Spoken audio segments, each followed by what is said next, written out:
చాలామంది చేపల కూర చేయడం చాలా కష్టం, అది ఇదని చాలా మాటలు చెప్తారండి. అవన్నీ మీరు పట్టించుకోవద్దు.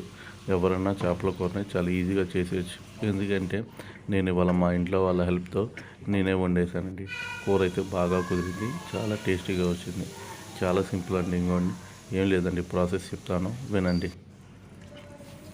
ముందుగా ఉల్లిపాయ, పచ్చిమిరకాయ ముక్కలు, ఒక పెద్ద ఉల్లిపాయను, ఒక పచ్చిమిరకాయ ముక్కలు, ఒక 2 పచ్చిమిరకాయలు కట్ చేసుకొని బాగా వేయించుకోవాలండి. అంటే వండింది తనే అయినా అన్నీ కట్ చేసి ఇచ్చింది నేనే కాబట్టి నేనే చెప్తున్నాను ప్రాసెస్. కాకపోతే తనే చేశాడు. ఎప్పుడు మనమే చేస్తే బోర్ కొట్టింది కదా. ఉల్లిపాయ, పచ్చిమిరకాయ వేగాక అల్లం వెల్లుల్లి పేస్ట్ కూడా వేసుకొని కొంచెం చిన్న ముక్క అల్లం, ఒక అంగుళం సైజు పైన అల్లము, 2 వెల్లుల్లిపాయలు వేసుకుని బాగా మెత్తగా పేస్ట్ చేసుకుని అది కూడా బాగా వేయించుకోవాలండి. అది బాగా ఉల్లిపాయలు అల్లం పేస్ట్ బాగా వేగాక, ఫస్ట్ కొంచెం ఉల్లిపాయలు బాగా వేయించుకోవాలి. అది కొంచెం వేగాక అల్లం పేస్ట్ కూడా వేసుకొని బాగా వేయించుకోవాలి. అవి 2 వేగాక ఫిష్, శుభ్రంగా కడుక్కున్న ఫిష్ ముక్కల్ని దాంట్లో వేయాలి. ఇప్పుడు ఇంకా ఉన్నాయన్నీ దాంట్లో వేసేయడమే. అంటే ఫస్ట్ కారం సరిపడా కారం ఎంత వేసుకుంటారో, ఎవరి టేస్ట్ సరిపడదు. కొంతమంది ఎక్కువ తింటారు, కొంతమంది తక్కువ తింటారు. దాన్ని బట్టి టేస్ట్ని బట్టి కారం, కాకపోతే నాన్ వెజ్ కాబట్టి కొంచెం ఎక్కువ వేసుకుంటేనే బాగుండిద్ది. తర్వాత కారం పసుపు వేసుకున్నాక ఉప్పు, సాల్ట్ కూడా వేసేసుకోవాలి. ముక్కలకు బాగా పట్టాలి కదా. సాల్ట్ కూడా సరిపడా వేసుకొని, కల్లుప్పు ఉంటే కల్లుప్పు వేసుకోవచ్చు. సాల్ట్ అయితే సాల్ట్, పౌడర్ సాల్ట్ అయితే పౌడర్ సాల్ట్, ఏది ఉంటే అది. ఆ 3 అవి వేసేసుకున్నాను. తను వేస్తాడు.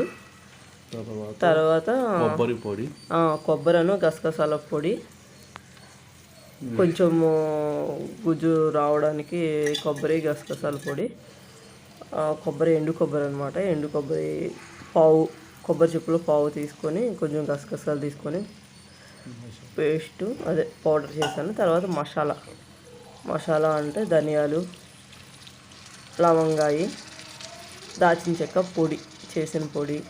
తర్వాత చింతపండు పులుసు, ఒక నిమ్మకాయ అంత చింతపండు నానబెట్టుకొని ముందే, ఆ నానబెట్టుకున్న దాన్ని బాగా పులుసు చేసుకొని, ఇంకా ముక్కలు మునిగే వరకు ఆ పులుసు అంతా బాగా పిండేసుకొని, అంతా అయిపోయాక ఆ ముక్కలు మునిగే వరకు నీళ్ళు పోసేసుకున్నాము. పులుసు అయిపోయాక నీళ్ళు కొంచెం పోసేసుకొని అది ఇంకా మూత పెట్టేసుకొని.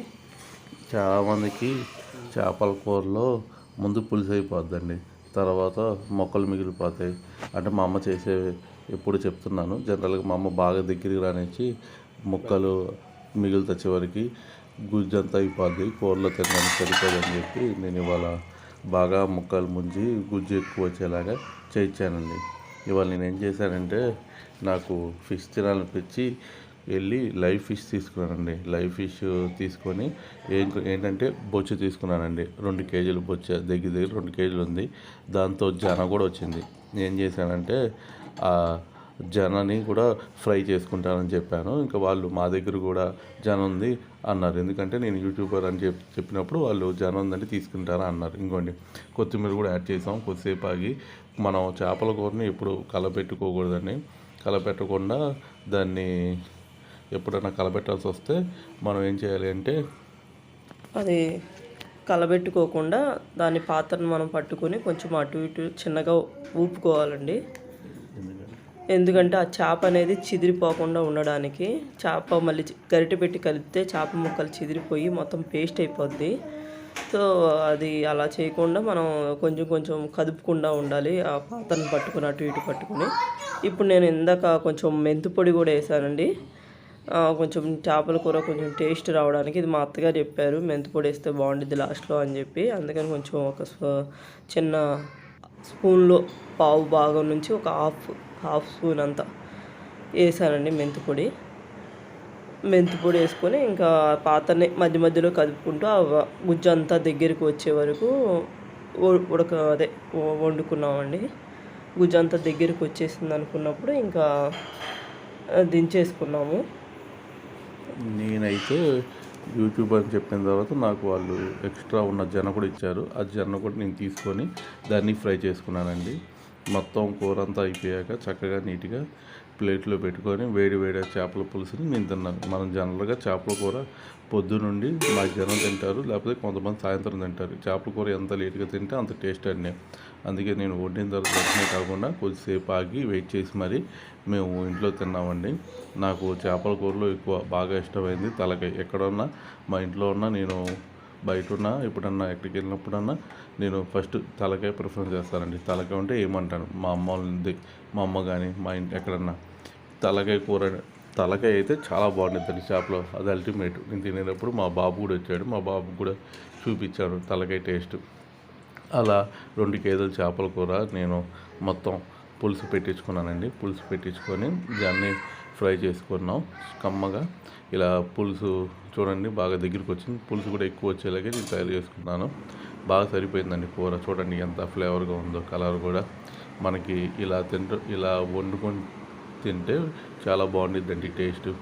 అసలు ముక్కకు కూడా బాగా పట్టిందండి. ఎందుకంటే మనం కొద్దిసేపు వెయిట్ చేసాం కదండి. జనరల్గా మీరు ఎప్పుడైనా వండుకుంటే కూర పొద్దున్నే తెచ్చుకొని వండేసుకోండి, సాయంత్రం అలా తినేలా ప్లాన్ చేసుకోండి. లేకపోతే మధ్యాహ్నం కొంచెం లేట్గా తినండి, అప్పుడే మొక్కకు బాగా పట్టిద్దండి. అప్పుడు ఆ ఫ్లేవర్ అంతా మనకి బాగుండిద్ది. జనరల్గా మేము చేపల కూర మన అందరం అన్నంలో తింటాం కదండి. మేము సాయంత్రం చపాతీలో కూడా తింటే చపాతీలో కూడా టేస్ట్ చాలా బాగుందండి. అలా పులుసు గుజ్జు ఎక్కువ వండుకొని ఓ ముక్కని అలా చపాతీలో కూడా తినండి మీరు. అసలు టేస్ట్ అయితే అల్టిమేట్. మనం జనరల్గా మటన్ కూర,